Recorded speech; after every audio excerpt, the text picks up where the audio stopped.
Avec un poids de plus de 8 tonnes métriques, il faut une puissante fusée comme la Longue Marche 5 pour envoyer Chang'e dans l'espace.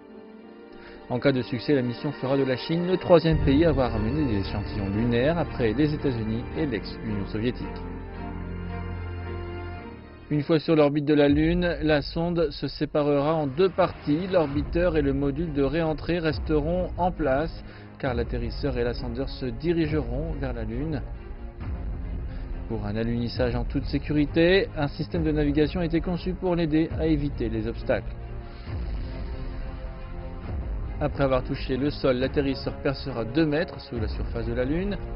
Un bras robotique extraira environ 2 kg d'échantillons, c'est environ 6 fois plus que tous les échantillons précédents prélevés. La limite est de 4 kg.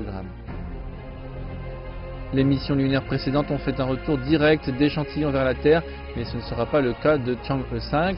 Les échantillons seront stockés dans l'ascendeur qui s'amarrera ensuite à l'orbiteur.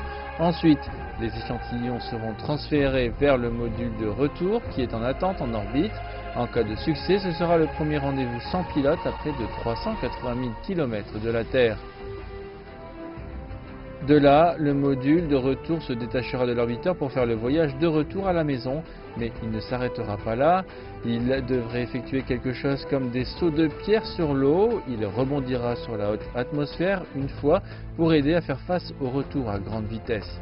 Et dans l'ensemble, tout cela peut être considéré comme une répétition pour la plus grande des missions de la Chine, l'envoi d'humains sur la Lune.